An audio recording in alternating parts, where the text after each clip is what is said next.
Salve, salve, gurizada. Conforme combinamos, estou fazendo um videozinho sobre o período entre guerras. Vou quebrando ele, tá? Cada meia hora dou uma quebrada. Não sei se vou fazer ele em 2 ou 3 partes. Vamos ver como é que eu vou fazer, como é que vai ser o andamento do negócio, tá? Quais são os temas que eu vou buscar trabalhar nesses vídeos? A crise da democracia liberal, a crise de 29 e o surgimento dos regimes de força, o fascismo, o nazismo, o franquismo e o salazarismo. Tá? Então essas são as premissas que nós vamos buscar ao longo desse nosso encontro rápido, desses vídeos rápidos que eu estou gravando para vocês. Bom, quando falamos de entre guerras, nós temos que entender que nesse período que vai na verdade, de 1918 a 1939, né, nós convencionamos guardar nesse episódio aí. Embora algumas antecipações do que viria a acontecer já acontecessem antes de 1918. E consequências do que houve vão se estender para mais de 1939. Mas vamos considerar 1918 a 1939 um período marcado pela crise do pensamento liberal, tanto na economia quanto na sociedade. O período entre guerras, repito, é um período marcado pela crise do pensamento liberal.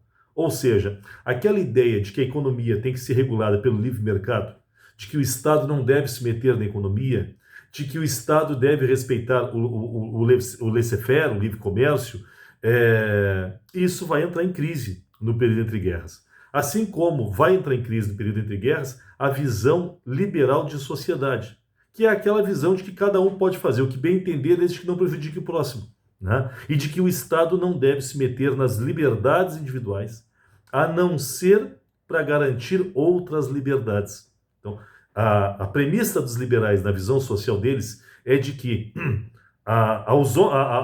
às pessoas tudo é permitido, desde que a liberdade de agir e de pensar e de atuar não prejudique a liberdade do próximo. A minha liberdade é aquela frase que as mães diziam muito há um tempo atrás, né? As mães diziam, a tua liberdade vai até onde começa a liberdade do próximo. Isso é o pensamento liberal. E esse pensamento vai entrar em crise no período entre guerras. Porque nós vamos ter, no período entre guerras, o surgimento de um Estado controlador, autoritário e, mais do que isso, o individualismo vai passar a ser mal visto no período entre guerras, surgindo, no lugar do individualismo, uma ideia de padronização da sociedade, uma ideia de padronização das pessoas, uma ideia de que todos são iguais e devem se comportar de forma igual, né? Que é uma ideia que, por incrível que pareça, vai unir a direita e a esquerda. Tanto a direita quanto a esquerda vão se unir na defesa dessa ideia de que as pessoas têm que ser padronizadas e que o individualismo burguês, né, tem que ser combatido. Nós vamos ter regimes de força, tanto na esquerda quanto na direita, no período entre guerras. É claro que os que vão ficar mais conhecidos e estudados, né, vão ser os regimes de força de direita, pelo horror que vai ser, o horror que vai representar, né, o horror que vão representar os regimes nazistas, fascistas, franquistas, salazaristas. E também porque os regimes socialistas, eles vão esconder suas desumanidades. Os estados socialistas vão conseguir esconder durante um bom tempo os horrores dos seus regimes ditatoriais de força. Tá? Depois nós vamos descobrir que os regimes de força de esquerda eram tão terríveis quanto os regimes de força de direita. Né? E houve dentro do período entre guerras, uma padronização da ideia de que nós não deveríamos ter liberdades individuais. Toda a força da sociedade, todo o interesse da sociedade deveria se voltar para o apoio às nações, para o apoio aos governos, né? Que é a questão do extremo nacionalismo que nós vamos ter no período entre guerras. Bom, então, só retomando para colocar ordem na casa. Quais são algumas características que eu já comentei do período entre guerras? O enfraquecimento do individualismo, o fortalecimento da padronização das pessoas, o Estado autoritário, o Estado que se mete mais na economia, o enfraquecimento da ideia do livre comércio. Então vocês têm aí 5 premissas que vão se fortalecer dentro do período entre guerras. Tá? Claro, tudo isso simboliza a crise do pensamento liberal, crise da democracia liberal, tá? Dentro do período entre guerras. Economicamente, a crise do entre guerras vai se dar a partir da quebra da Bolsa de Valores de Nova York, a Quinta-feira Negra, no dia 29 de outubro de 1929, os Estados Unidos vão quebrar. E junto com a economia dos Estados Unidos vai quebrar a economia do mundo inteiro. Do mundo inteiro não, porque alguns países não vão sofrer tanto com a crise, ou vão sofrer muito pouco com a crise de 29. Em especial a Rússia, que já era União Soviética, e que vai sofrer muito pouco com a crise de 29, o que vai fortalecer a ameaça socialista depois da crise. Bom, que Estados Unidos eram esses que vão sofrer uma crise? Como é que eram os Estados Unidos antes da crise de 29? Na década de 20, em especial, antes da crise de 29, os Estados Unidos eram um país muito próspero, muito próspero. Afinal de contas, os Estados Unidos saíram da Primeira Guerra como os grandes vencedores. Primeiro porque os Estados Unidos não disputaram toda a guerra. A Primeira Guerra vai de 14 a 18, 1914 a 1918. Os Estados Unidos entraram na guerra só em abril de 1917. Então os Estados Unidos disputaram de verdade 2 anos dessa guerra. Né? Nem chega a 2 anos dessa guerra os Estados Unidos disputaram. Então os Estados Unidos se desgastaram menos do que os países europeus. Além disso, os Estados Unidos têm uma outra vantagem. Essa guerra ocorreu na Europa. Quando terminou a guerra, os Estados Unidos não tiveram que se reconstruir da guerra. Os Estados Unidos estavam construídos porque a guerra foi da Europa. Já a Europa estava destruída pelo conflito. E aí entra a riqueza dos Estados Unidos. Quem é que vai emprestar dinheiro a juros altos para que os países europeus conseguissem se reerguer, se reconstruir? Os Estados Unidos. E aí nós começamos a ver de onde vem a riqueza dos Estados Unidos na década de 20. Um dos fatores da riqueza dos Estados Unidos, empréstimos de dinheiro, empréstimos de capital a juros altos para a reconstrução dos países europeus. Além disso, a Europa, ao final da Primeira Guerra, estava destruída. As indústrias estavam desorganizadas, as ferrovias estavam destruídas. Quem é que vai produzir produtos industrializados para os europeus, até os europeus conseguirem se reorganizar da guerra? Os Estados Unidos. Nós temos a segunda fonte de renda dos Estados Unidos, na década de 20. Primeira fonte de renda dos Estados Unidos, então, repetindo, empréstimos para a reconstrução da Europa a juros altos. Segunda fonte de riqueza dos Estados Unidos, pós Primeira Guerra Mundial, venda de produtos industrializados para os países da Primeira Guerra Mundial. Então, nós temos aí 2 fontes de riqueza. Bom, graças a isso, começa a entrar muito dinheiro nos Estados Unidos. Como os Estados Unidos passam a ter que produzir não só para si, mas para a Europa, para exportar, as indústrias estadunidenses passam a gerar muito emprego. E nós temos uma economia de pleno emprego nos Estados Unidos na década de 20. Geração de capital, muito desse capital vindo de fora, geração de emprego, quanto mais emprego se gera, quanto mais emprego se gera, mais gira o capital. Quanto mais gira o capital, mais consumo se gera. Quanto mais se consome, mais se produz. Quanto mais se produz, mais emprego. Quanto mais emprego, mais circula o capital. Quanto mais circula o capital, mais consumo. Quanto mais consumo, mais produção. E aí nós entramos numa roda de riqueza nos Estados Unidos. Né? Vejam, capital gera emprego, que gera consumo, que gera produção, que gera mais capital, que gera emprego, que gera consumo, que gera produção. E os Estados Unidos passam a viver a sua grande riqueza. Portanto, o dinheiro que circula nos Estados Unidos não é só o dinheiro que vem da Europa. O dinheiro que circula nos Estados Unidos é de consumo interno, porque nós passamos a ter uma economia de pleno emprego nos Estados Unidos. Nós passamos a ter uma prosperidade econômica dos Estados Unidos.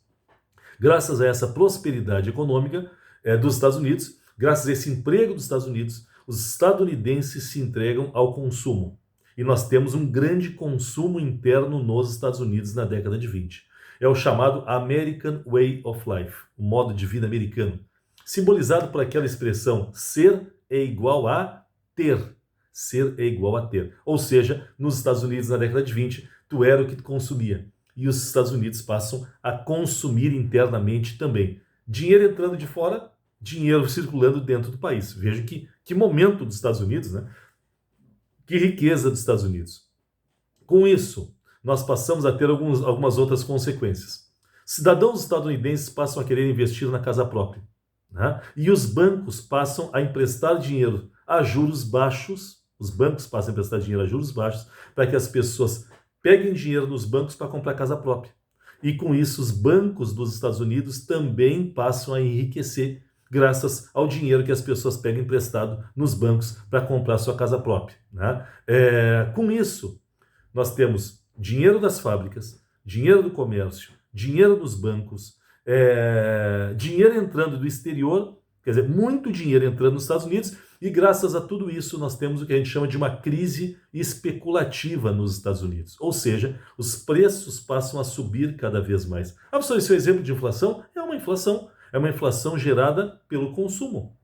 Uma inflação gerada pela prosperidade dos Estados Unidos. Nós passamos a ter uma especulação financeira nos Estados Unidos. Ou seja, os produtos passam a ser vendidos acima do que eles valem. Aí tu vai dizer, pô, mas vai dizer que os caras vão pagar mais do que os produtos valem? Vão, porque eles estão ganhando muito dinheiro. Como tem muito dinheiro circulando nos Estados Unidos, as pessoas passam a pagar pelos produtos mais do que eles valem, porque elas têm dinheiro, né? Elas têm dinheiro para isso. Isso é uma especulação, uma crise especulativa que ocorre nos Estados Unidos. Além de tudo isso, quer dizer, consumo, produção, emprego, consumo interno e externo, entrada de capital estrangeiro, bancos emprestando dinheiro a juro baixo, construção de casa própria, compra de casa própria nos Estados Unidos inteiro. Aliado a tudo isso, cidadãos dos Estados Unidos que passam a ter muita grana passam a investir na Bolsa de Valores. Comprar ações de empresas. Os caras tinham tanta grana que começaram a comprar ações de empresas. E como tinha muita gente que começou a investir nas ações da Bolsa de Valores, o preço das ações começou a subir demais. Ou seja, houve uma especulação na Bolsa de Valores. Uma ação de uma empresa que valia, antes da década de 20, 50 centes de dólar, passa a ser vendido na década de 20 a 2 dólares. Então, por que vai levar o cara a pagar 4 vezes o que uma ação vale? Ele está pagando 4 vezes porque ele está vendo a prosperidade da economia. E ele está vendo que se ele segurar um pouquinho essa ação, ele pode vender a 4, 6, 8 dólares logo em seguida, multiplicando o seu lucro. E as pessoas passam a pagar mais do que as ações valem, esperando vender essas ações na sequência, né? Isso é uma especulação. As pessoas estão apostando na subartificial dos preços dentro de uma economia na qual o capital circula cada vez mais. Interessante que no meio dessa loucura toda de riqueza, de prosperidade, de capital, de American Way of Life, dos caras comprando a moda bicho, né? No meio dessa loucura toda, nós temos uma crise moralista nos Estados Unidos. E é aprovada nos Estados Unidos a lei seca, que proíbe o consumo de bebidas alcoólicas. É claro que uma sociedade com tanto dinheiro não vai parar de tomar seu whiskinho, não vai parar de tomar seu vinho, não vai parar de tomar a sua cerveja, o seu rum, o seu gin, né? E aí vai, né? Resultado, os cidadãos dos Estados Unidos passam a querer comprar bebidas ilegais nessa época também. E aí surgem as chamadas, ou se fortalecem as chamadas máfias italianas nos Estados Unidos. Esse é o período de Al Capone, esse é o período de Lucky Luciano nos Estados Unidos, que são os caras que vão enriquecer vendendo bebida alcoólica por baixo dos panos e burlando a lei seca dos Estados Unidos, né? A prosperidade do cidadão estadunidense não se conformou à moralidade da lei seca. Bom, tudo ia bem, tudo ia maravilhosamente bem, até nós chegarmos ao final da década de 20. 1926, 1927, a vaca começa a ir para o brejo, por uma série de fatores. Destacaria 2. Primeiro, os países europeus percebem que se eles continuassem comprando produtos industrializados dos Estados Unidos, eles nunca conseguiriam se recuperar da Primeira Guerra Mundial. E por isso os países europeus, no final da década de 20, passam a adotar medidas protecionistas, limitando a entrada de produtos dos Estados Unidos no país deles. E as indústrias dos Estados Unidos, que contavam com essa venda, com essa exportação da sua produção, passam a enfrentar problemas. E os Estados Unidos, que estavam acostumados em vender sua produção industrial para a Europa, passam a enfrentar alguns problemas, porque a Europa passa a não estar tão disposta assim a comprar produtos dos Estados Unidos. A coisa começa a desandar. O segundo fator que vai levar essa prosperidade a acabar é que os países europeus eles estão tão endividados com os Estados Unidos que eles começam a decretar moratória. O que é moratória? É quando um país reconhece que deve, mas diz que não vai pagar porque não tem condições para pagar. E os países europeus passam a decretar moratória. Devo, não nego, pago quando puder, se eu um dia puder. Moratória. Resultado, o dinheiro da venda de produtos industrializados não entra mais, o dinheiro dos juros, da cobrança de juros sobre as dívidas dos países europeus também não entra mais. e o capital externo que movimentava a economia dos Estados Unidos começa a escassear. Aí eles vão dizer, mas sobrou o mercado interno? Mais ou menos. Aquelas fábricas que vendiam para a Europa tiveram que começar a diminuir sua produção, porque não tem mais mercado europeu para abastecer. As empresas começam a diminuir sua produção. Conforme as empresas diminuem a produção, elas têm que diminuir seus gastos. Qual é a forma tradicional de diminuir gastos? Né? Demitir funcionários. E nós começamos a ter um processo, pouco a pouco, paulatino, de aumento do desemprego nos Estados Unidos. Quando tu começa a desempregar as pessoas, tu passa a diminuir o consumo interno. Conforme diminui o consumo, diminui a produção. Conforme diminui a produção, diminui o emprego. Conforme diminui o emprego, diminui a economia interna, diminui a circulação de capital. Diminui a circulação de capital, diminui a produção, diminui o emprego, diminui o consumo, diminui o mercado interno. E os Estados Unidos passam a viver uma realidade de crise econômica. Bom, começa a ver uma realidade de crise econômica. Junto a essa queda do consumo interno, junto ao desemprego, os bancos que tinham emprestado dinheiro a juros baixos passam a tomar calote. Porque quem é que está ficando desempregado? Aqueles caras que pegaram dinheiro nos bancos a juro baixo para investir na casa própria. Esses caras passam a não pagar as casas porque estão ficando desempregados pela crise mundial que vai repercutir nos Estados Unidos. Vocês vão dizer, mas se o cara não pagar, o banco pega a casa de volta? Sim. E o banco vai fazer o que com essa casa? Vai vender para quem? Né? Se nós temos uma sociedade que está empobrecendo a partir da crise do consumo externo e a partir da crise pelos calotes internacionais que os Estados Unidos passam a sofrer. Os bancos passam a ser donos de imóveis, mas não tem para quem vender os imóveis. Resultado, os bancos dos Estados Unidos, pouco a pouco, começam a entrar em crise. Bom, alguns espertos que compraram ações que valiam 50 cents por $2 percebem. Alguns espertos percebem. O que eles fazem? Eles passam a vender suas ações, né? Com um lucro bem menor do que eles queriam. Mas eles percebem, opa, a economia já não está tão próspera assim. Né? Eu vou vender isso aqui porque o preço dessas ações vai cair. Está aumentando o desemprego, está diminuindo o consumo, né? Está diminuindo a venda para o exterior, eu vou me livrar dessas ações. Bom, aos poucos, a notícia de que a economia não anda bem se espalha e nós passamos a ter mais pessoas querendo vender as ações. Só que agora nós temos um problema. Ninguém mais quer comprar as ações acima do que elas valem. Nós passamos a ter muitos querendo vender ações e ninguém mais querendo comprar. E aí o cara que comprou a ação que valia 50 cents, ele comprou por $2, ele passa a querer vender a ação dele a 13,5, não vende. 3, não vende. 2,5, não vende. $2 foi o que ele pagou, não vende. $1,5, não vende. $1, ele vende as ações dele. Eles vão dizer, tá bom, tomou $1 de prejuízo e a ação valia 50 cents. Não, mas ele não importa para ele que a ação valesse 50 cents. Importa por quanto ele comprou. E ele comprou por $1. Aliás, nós tínhamos brincado nessa comparação que ele tinha comprado por $2, o que valia 50 cents. Porque ele pretendia vender a 4, 5, 8. Ele vendeu o que ele comprou a 2 por 1. Ele tomou $1 de prejuízo. Eles vão dizer, tá, mas beleza, $1. Investidores não compram uma ação. Investidores compram 1 milhão de ações.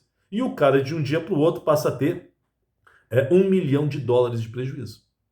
Bom, o que ele vai fazer para se equacionar? Demitir os funcionários dele, aumentando a crise pela crise do consumo interno, pela diminuição do consumo interno. Daqui a pouco, nem a $1 vai se conseguir vender essa ação, porque ninguém tem dinheiro para comprar ação. E todos sabem que as ações não valem $1, elas valem 50 cents.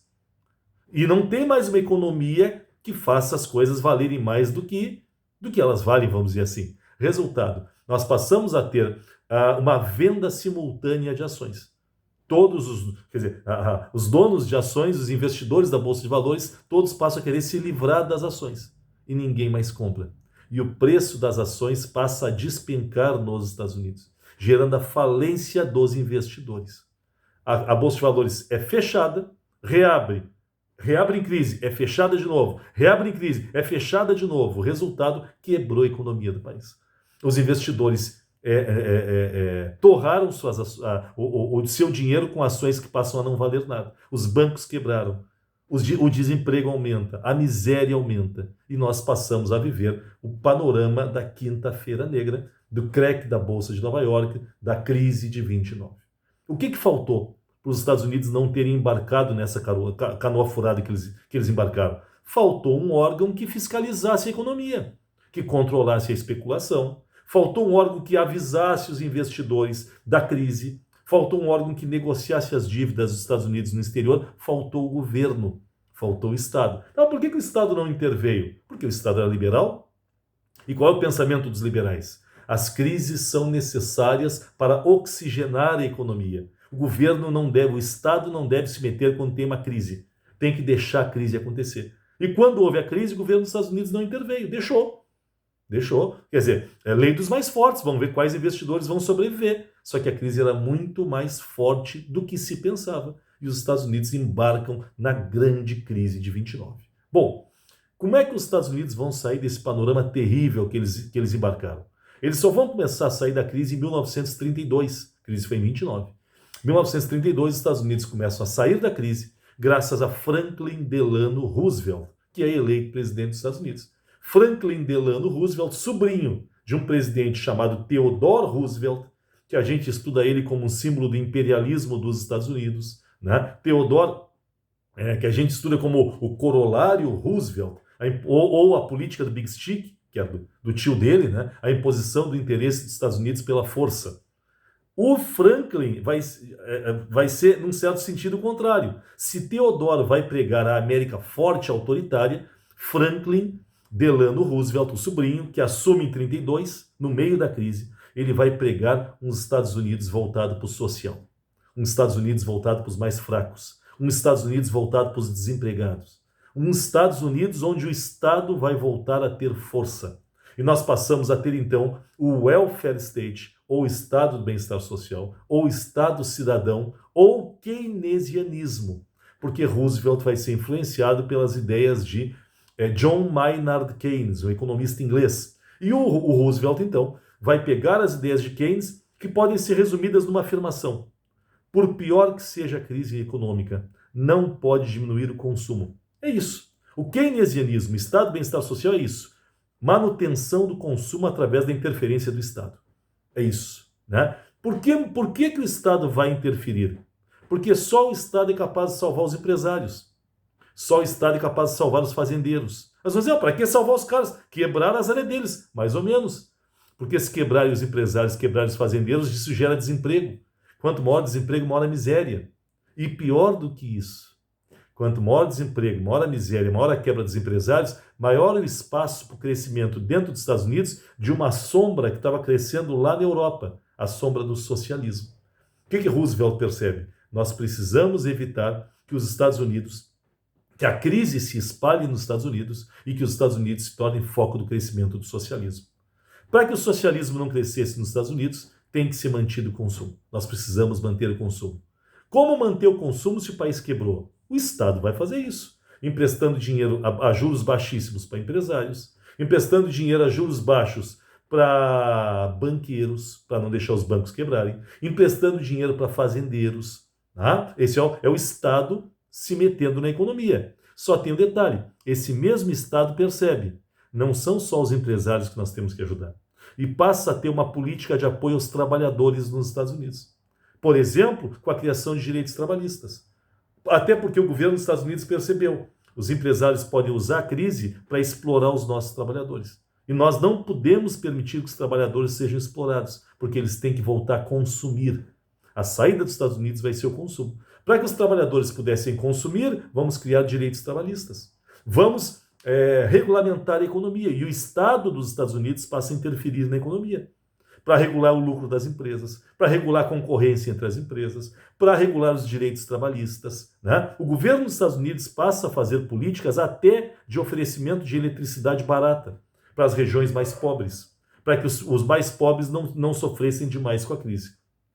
De novo, por trás de todo esse bom mocismo do Roosevelt, havia um medo do crescimento do socialismo no país. Além disso, além de tudo isso, o governo dos Estados Unidos passa a gerar empregos. e nós passamos a ter, então, uma geração de empregos pelo governo dos Estados Unidos. Né? Como é que se gera emprego? Obras públicas. Construção de pontes, estradas, construção de monumentos, construção de museus. O governo dos Estados Unidos entope o país de obras, para com essas obras gerar emprego para os trabalhadores.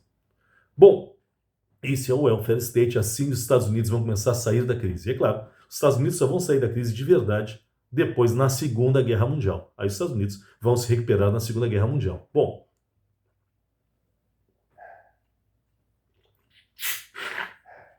molhando a garganta só. Bom, o problema é que para fazer uma política como a dos Estados Unidos, para o Estado intervir na economia e salvar a economia em época de crise, é preciso uma coisa, simples, dinheiro. Para o Estado poder socorrer, é preciso que o Estado tenha dinheiro, é preciso que o governo tenha capital para investir na economia. Os Estados Unidos tinham esse capital, por causa do período de prosperidade. O problema é que tem países que não têm esse capital, porque estavam recém se recuperando da Primeira Guerra Mundial. Exemplo de dois países que não tinham esse dinheiro, Itália e Alemanha. Itália, vencedora na Primeira Guerra Mundial porque trocou de lado, mas traída, porque disseram que iam dar territórios para a Itália e não deram. A Alemanha, grande derrotada da Primeira Guerra Mundial, humilhada, oprimida, explorada, saqueada pelo Tratado de Versalhes. Na Itália e na Alemanha, o Estado não tem capital para recuperar suas economias. Resultado, qual vai ser a saída da Itália e da Alemanha para se recuperar da crise? Aliás, não são só Itália e Alemanha. Boa parte dos países europeus também vão entrar em crise. Exemplo, Portugal e Espanha, que vão entrar em grandes crises econômicas. E vão testemunhar o crescimento dos movimentos de esquerda, o crescimento dos movimentos socialistas, o crescimento dos movimentos anarquistas, né? E os empresários apavorados, porque eles estão numa crise econômica profunda, desemprego, crise de consumo e, para piorar isso, que já está muito ruim, esse relato que eu estou fazendo, o crescimento dos movimentos de esquerda. Qual é a saída que esses países encontraram para não permitir o crescimento do socialismo e para se recuperarem da crise econômica acentuada pela crise de 29? O apoio a regimes de força, o apoio a regimes autoritários, o apoio a regimes que vão se aliar aos empresários e vão impor a ordem e vão impor a recuperação econômica e vão reprimir violentamente os movimentos socialistas. Nós vamos destacar no próximo vídeo 4 desses regimes de força: o fascismo, o nazismo, o franquismo e o salazarismo. Feito? Estamos fechando o nosso primeiro vídeo, então, relacionado ao período entre guerras. Volto em seguida para nós continuarmos conversando sobre os regimes totalitários. Já voltamos.